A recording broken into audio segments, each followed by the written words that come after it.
Hi, everyone. Here we are. We're getting started on Disruptive Conversations. Can't wait to have you here today. Thanks so much. Look at who's joined us already. Hello, hello. Great to see you. Emma has already requested. We're amazing. And here's Carly, here's Shams. Here's Michael Jonathan, and we're here waiting for, oh my gosh, for all the way from Australia. And she came on more easily than so many other people. Hi, Emma. Hi, I'm Lisa. How are going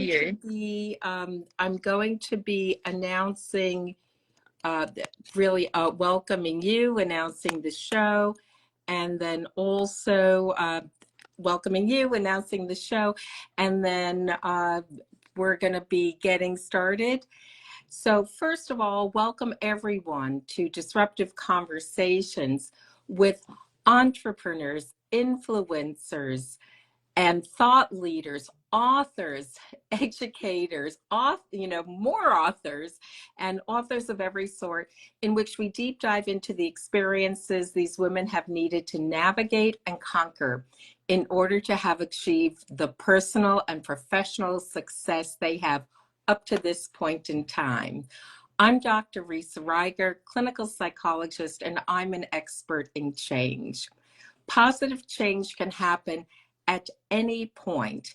And I know this with the individuals, teams, companies that I work with. But in order to have positive change, in order to make positive change, we need to disrupt. You need to disrupt a thought, a feeling, a belief, a behavior, a habit in order to create your 10.0 life. And that's what this series of conversations is all about. And today I am delighted to welcome Emma Gray, who is coming to us via Australia. We did some time maneuvering and figured out how to make this happen. And so Emma is a novelist, feature writer, photographer, professional speaker, and accountability coach. In addition to that, Emma has written her first adult novel called The Last Love Note. Here it is, right here, and we'll be talking about that some more today. And in the wake of her husband's death, she wrote this novel. And it is her first adult novel. It's a fictional tribute to their love, an attempt to articulate the magnitude of her loss, and a life-affirming commitment to hope, which has gone on to win hearts all around the world, and this is so. In the US, it was selected as a featured title for the Book of the Month Club and Target Book Clubs, a Washington Post noteworthy book, and listed in the top 25 releases by the American Booksellers Association. And I have it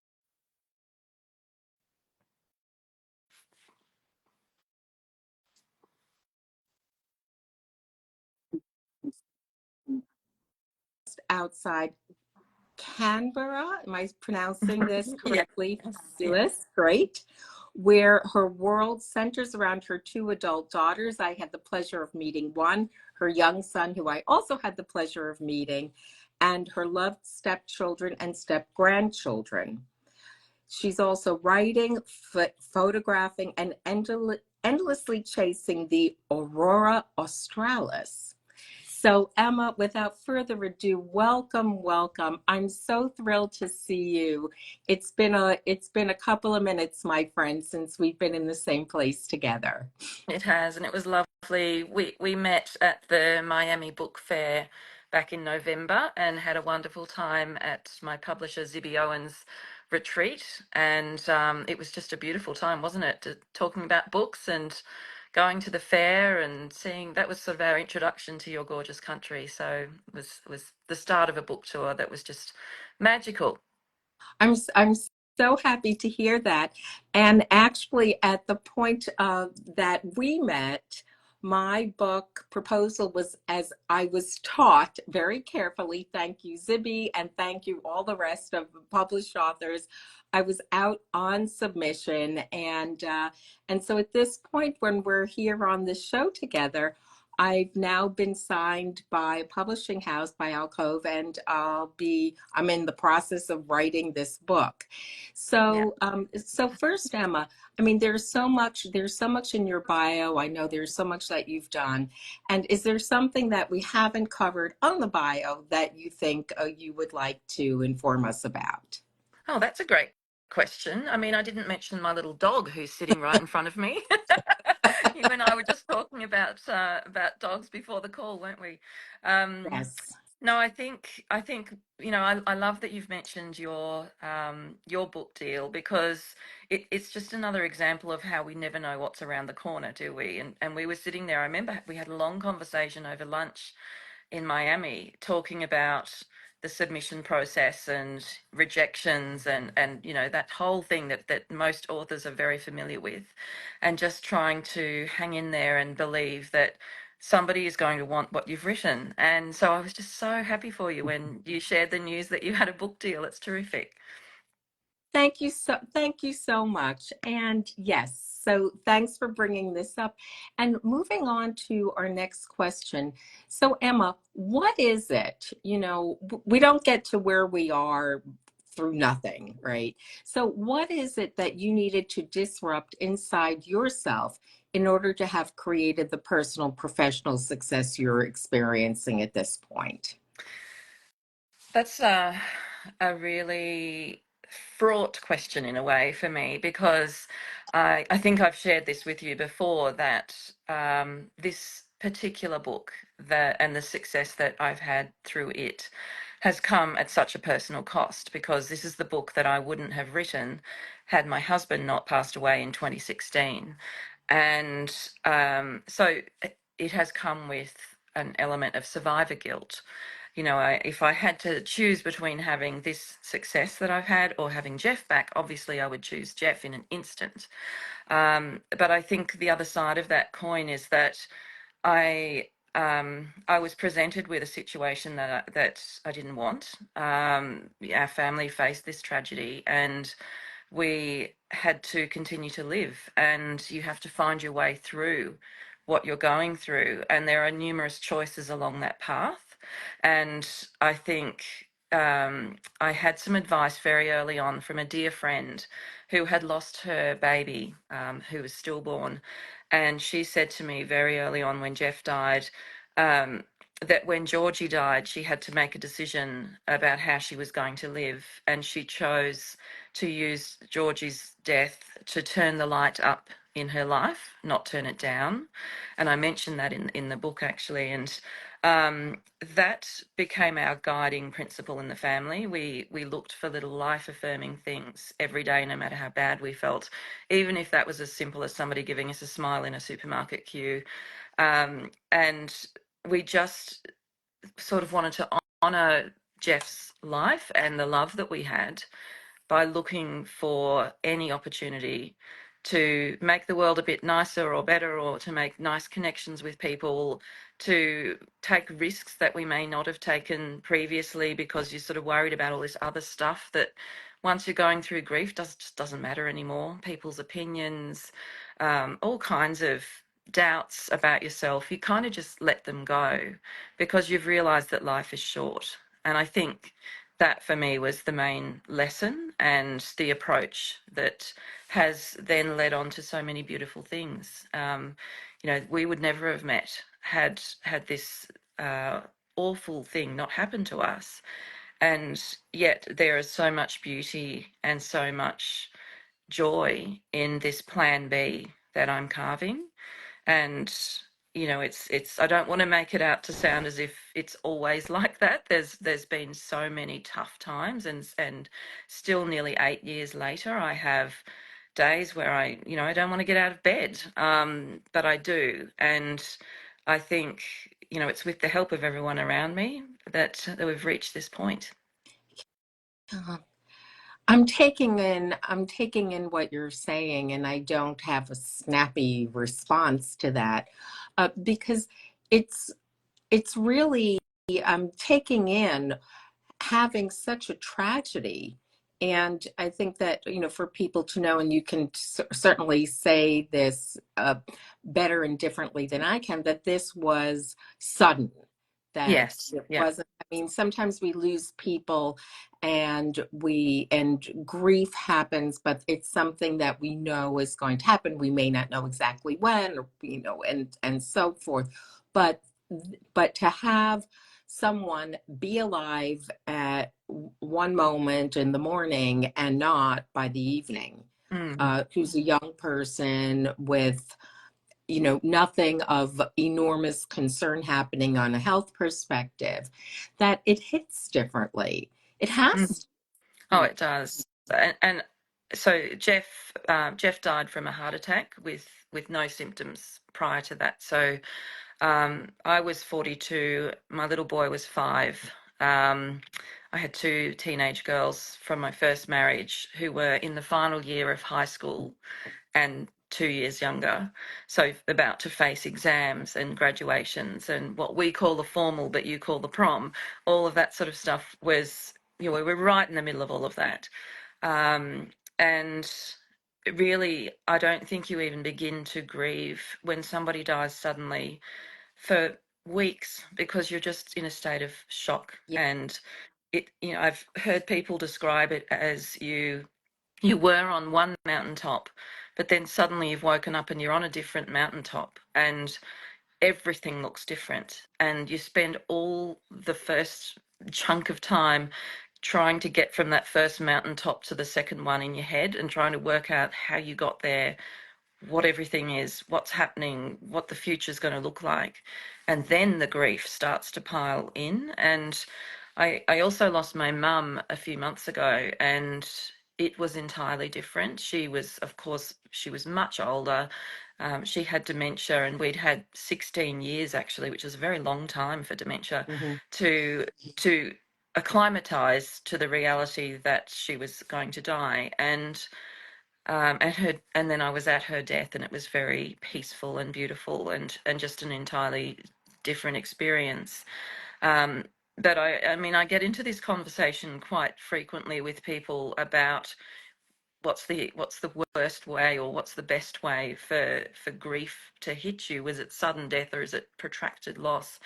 And really, the way that Jeff died, suddenly and peacefully, instantly, is best for him. And I was saved from that long agony of losing somebody gradually. I just wish I'd had more time to say, or any time to say goodbye. And it's that shock, I think, that really hits you when it's quick. Well, one thing to, to really pull out for, for those in our community, for those in our audience who are in with us, is that grief doesn't come in one size. And that grief, as many people as there are on earth, and grieving shifts from one person to the next, not only as individuals who are in the process of grieving, but as we encounter more death in our lives, that with each person who dies, that there's a different kind of grieving that happens. I used to think, when I was facing mum's death, I thought, it's okay, I've done this before. I'm an expert on grief now because I lost my husband. And then Mhm. I realized, losing mum, that I was only an expert on losing Jeff. And I now had to learn how to lose mum, which was entirely different. And so just those 2 losses have taught me so much. And this is something that we in Australia, and I'm interested to hear your point of view on Mhm. this, don't handle well. We don't handle grief and loss well. We don't like to talk about it. We don't like to think about our deaths. We don't plan very well for them. And we sort of just want everyone to quickly get back to normal as fast as possible so that we can get out of this uncomfortable situation. And it's very interesting when you lose someone, and you encounter all sorts of people. They say that grief rearranges your address book, and that people fall away who can't cope with this situation, and others come into your life who you never expected. And that's certainly been true for me. I look back on the people that the friends that I had 8 years ago, and there are some that are no longer in my life just because what we were going through was too much for them. Um, and then there are these beautiful people that have stepped up. I often wonder what Jeff would make of our lives if he walked back in now. Everything seems different. Mm-hmm. We're Mm-hmm. living somewhere differently. We have a different address book. My career is completely different. My son's at a different school. That just so many changes. Yes. I mean, I think that that here, and there's a lot happening in terms of how do we how do we meet the emotions that we're experiencing at a particular point in time. And what you're talking about, people don't know what to do oftentimes. And they don't know whether to say something about the person who had just died once you're past, I don't know, a week, Mm, 2 weeks, something like that. Or, because they don't want to throw you back into something. They're not comfortable. People don't know what to do. People don't know how to help. And then oftentimes it's this kind of rush, and for some people, it's their time frame, but oftentimes there's this sort of rush to, oh, now let's celebrate them. Well, you can celebrate someone and celebrate, who they are to you, who they've been to you, because they continue to be someone to you, even though mm, they're gone. But that there's, there isn't this notion that grief can come up. You could be in the middle of doing your grocery shopping, and all of a sudden you see the favorite cereal that you yeah. would have bought for them, or whether it's someone in your household or whether you would have taken it to a parent, and or you remember getting that cereal of that person pouring it for you as a kid, and that we cannot control that. Mm, And and I was wondering, and and I thought about it, like, it's okay for us to laugh, right? It's okay for us to yeah. laugh, but somehow or other, if we cry, that's not okay. Mm. It's because we're just not comfortable, isn't it, with other people's emotions if they're difficult ones. Um, I'm far less likely to cry talking to you on this call than I am in the supermarket. It will be some little thing like that that sets me Right? off. Even at Christmas Eve, just passed 7 years after Jeff died. On Christmas Eve, I was standing in front of a wall of men's shaving stuff because my son is now a teenager, and I was thinking I'll Mm, get whatever he needs to put into the stocking. And I thought, but what does he need? What do I use, and what does he use? How do you teach a boy how to shave? And this hit me, and I was standing in the supermarket crying, 7 years later. And it's interesting that you say that people don't know whether to mention the person, and it's as if, I don't want to remind you of that person or that of the loss just in that you case you had, forgot. just in case you forgot. And they don't realize this has now become the soundtrack to your entire life. It is permanently in your head, no matter what else you're doing. If it's one of those really deep, very close losses, and that they say that you lose that we all die twice. We die at the moment of our death, and then we die again the last time our name is uttered. And for anyone that's lost anyone, I think we want to keep the memory of that person alive. And it's lovely to hear stories of them, and to, just to, I think those little stories and anecdotes are the most important things. I grasp for them, um, for myself, but also for my son, who was only 5 and has very few memories.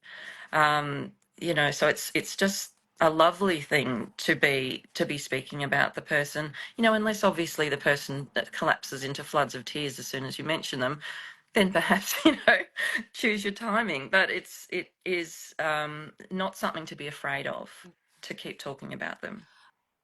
I'm thinking about taking, having this loss, this enormous enormous loss. And I think that using a word like, although it's sometimes it's overused, but catastrophic, it is, I think it goes under the heading, and unless you tell me otherwise, that this is a catastrophic loss.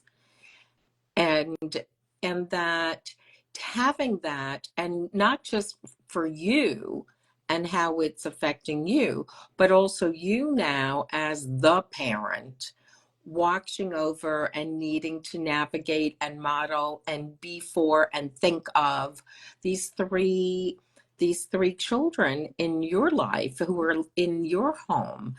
And I'm just thinking about, Emma, how it was for you and your decision to channel that and into a book, into a novel. Mm. How did you kind of make that leap, turn that corner, make that decision? Well, I'd always been a writer, so I knew right from the very start that I was going to have to process this loss through words, and that was how I was going to make sense of it myself. Mm-hmm. And really, I started off by just capturing the grief in the moment on Facebook with my friends, and I would go to the bank to try and close one of Jeff's accounts and have a terrible experience that anyone who's ever lost anyone would recognise. Um, organisations tend to handle this very badly, and then I would go home and I would write about that on Facebook, and my friends would all pile on and share their stories and help be sympathetic and helpful, and it was almost grieving out aloud. And I think, I'm sure people got sick of it, but a lot of people found it helpful, and so we were able to get each other through these situations that we were all facing, because there was a lot of new friends coming in who were also going through loss. And after a while, I knew that I would probably write a book. I didn't know what sort of book to write, whether I'd write a memoir or a novel. Mm-hmm. And I'm a big oversharer, and none of the rest of my family is. So that quickly guided me towards fiction, because I didn't want to, be telling our exact story. And it also helped me to really separate myself slightly uh, from Kate, my character's story, and then I could pour all of my real emotions onto her, but not be telling exactly the details of what happened to us. So it was quite liberating in that way. And in terms of the children, I've always been very big on us sharing our emotions and not hiding how we're feeling. And we've got battles here with anxiety and depression and all sorts of things. And I think uh, part of how we've been able to get through as a family has been that we've been very open about that. And, I was very proud of one of my daughters recently when we went to Melbourne in Australia and went to the Taylor Swift concert. And Mm-hmm. she had a huge panic attack, which began at the very start of the concert and lasted the entire concert, and we missed it. So she and I ended up spending the whole concert in the calming room at the stadium. And when we got back, she put up a post on social media about that, just sharing her experience and talking about what she was going to do next and how she was going to tackle this going forward. And I just thought, that to me is courage and resilience, and just a beautiful example of how helpful it is when we share our struggles with other people. Um, Anyway, 8 months after Jeff died, I was flown to the US for a conference in his honor. He was a military historian, and I was flown to Jacksonville, Florida, and went to this conference, which was almost like being at a second funeral. It was really tough because I was surrounded by people talking about him day in, all night and all day. And I then would go back to the hotel room every night on my own and walk in, and there was just this silence. And I just realized he just keeps not coming back. And I really reached rock bottom at this point emotionally. And from there, I went to New York, and I'd never been to New York, and he loved it, and it was his favorite city. And So I found myself at the 9/11 memorial, and I remember standing there and just being overwhelmed by the number of names on the memorial, and thinking every single name here represents a family that is experiencing this level of extreme loss obviously in a very different circumstance and very traumatic.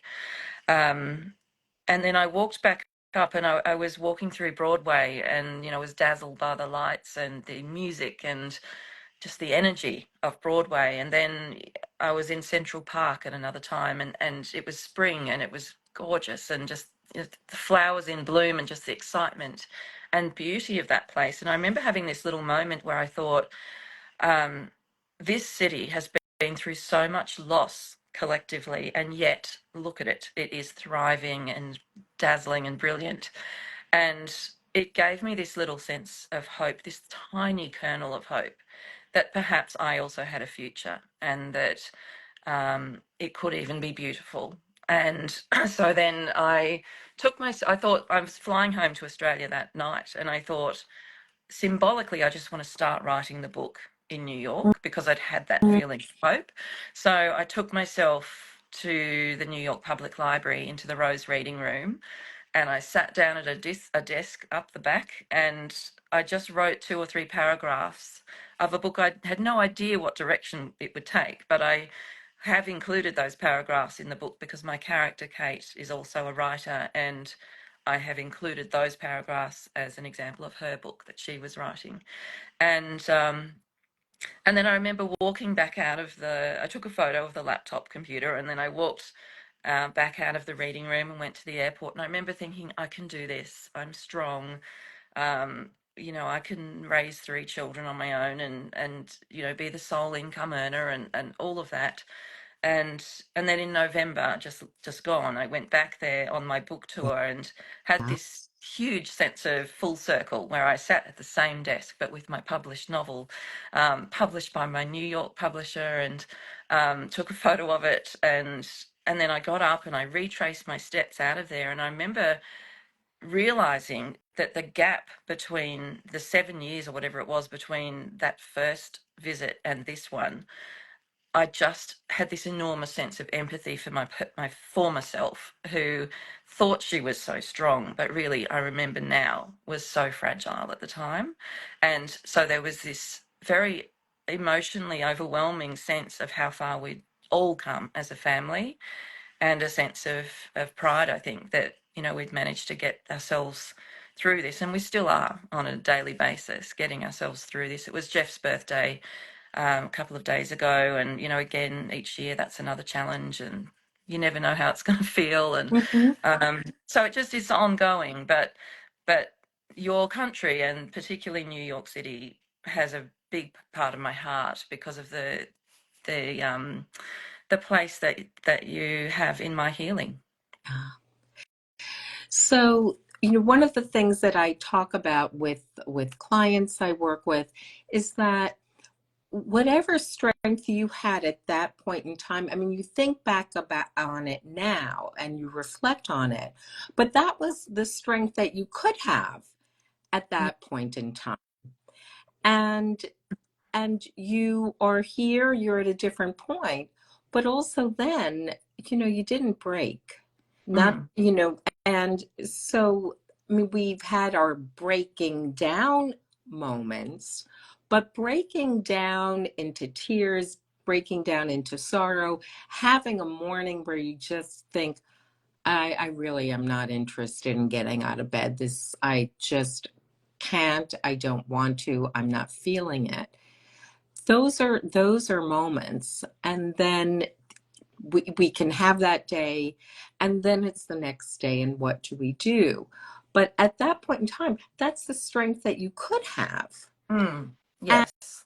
and at this point in time, there's a different set of experiences, time, what challenges that have come your way that you've needed to navigate. And so the strength is something that isn't necessarily there in the same way then as it is now because you've had more time to build, develop, be aware of it, and have more experiences of having a sense of when those tougher times are. That's a great perspective. I love that. That's really helpful. And Glad. yeah, and I had a moment actually on the book tour where I was in Savannah, and such a beautiful city, and my two kids that were with me had to go back home to Australia. My eldest is 25, so she took my 13-year-old home, and so I had to stand on the curb and wave them off, and I absolutely collapsed into sort of an emotional heap. And I thought, I can't even walk back into the hotel at this point because we're in Savannah where everyone's so nice. And I won't even be able to get to my hotel room without somebody going, "Are you okay?" And Hmm. I honestly didn't know how I would even start to explain what emotions I was feeling in that moment, because it wasn't just I've said goodbye to my kids and sent them home to the other side of the world. It was that we were on this book tour. I was talking about Jeff day in, day out at different book events. I had one in a couple of hours after this. I had to front up at another bookshop and talk about him again. And but it was also this really huge sense of achievement that hit me in that moment. And I thought, well, obviously, if I can't get my act together, I'm just going to go to the bookshop and tell the audience why I'm upset, because I'm talking to book people. They're the loveliest Yeah. people on the planet. And I think it's that kind of openness. And I did. I was okay by the time I got to the bookshop, but I still shared this story with them because I think this is the important stuff, that we don't have to hide our real emotions. And for me, I look back and there's so many times that I've taken the kids all in our pajamas, all crying, over to my friend Sally's house for a hot chocolate. And that was sort of this thing that we would do if we found that we were it was the evening and we were really upset early on. We don't do that anymore, but I do go next door for the same level of comfort with my friend April, who lives next door. And I think I think it's about surrounding yourself with these people who you can be open with and who can pick you up at your worst as you are. And it's not, it's, often a blip. It's not something that you get stuck in. It can be, in some instances, but I think grief, I've learned over time, just it softens and becomes lighter and easier to carry as time goes on. And the waves of grief that hit you can still dump you into the deepest, awful, just overwhelming sense of loss. But the waves get further apart the further you go through, and you find that you can swim out of them more easily. Yes. So, Emma, as I knew would happen, and you did too, but here we are. This goes so, so quickly.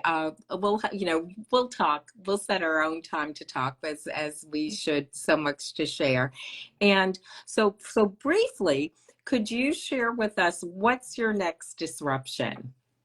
Oh my gosh, that's such a good question. What's my next disruption?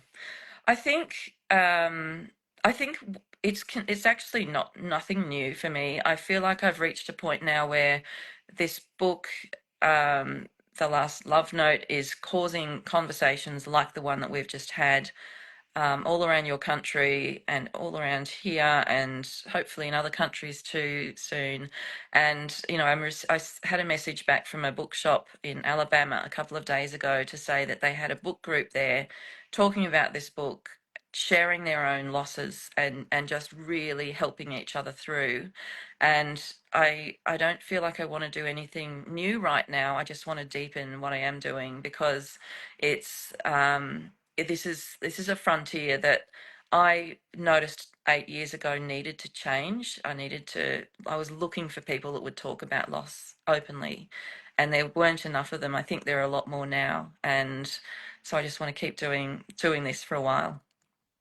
So thank you so very much for coming on, for sharing your heart, your wisdom, the thoughts, all of what has gone into your writing, and you're going through this process, which, as we know, it's not a process with an end. That's why it is a process. It keeps happening in different ways because we're at different states and stages. So for anyone who hasn't read this book, I know I'm absolutely plugging the book. Here's Emma's book, The Last Love Note. And I would strongly suggest that if you haven't read it, please go ahead and read it. Emma, thank you so very much for, for coming on. It's always a pleasure to spend time with you. And, there are a few things that unite all of us. We all in our lives will experience loss. Hopefully, and it's a sharing, it's a point of connection. In all the cultures, I know I'm jumping, but how we unite, how we feel connected with one another. Every culture has soup, whether it's, and to be able to share and bring that empathy and heartfulness to, to people, which is a unifying, in many respects, a unifying experience. We all experience it as human beings, no matter where we are on earth. So thank you so much. I know we need to do our cover shot. So we can, you don't have a hair flip. I've got a hair flip to do. So I'm ready now. You ready? Okay, yes, Okay, here as we ready go. as I'll ever be, yes. Okay. And one more. All right, everyone, thank you so much for joining us today. If you haven't followed me, please do. I drop important and helpful information. I've heard that from everyone.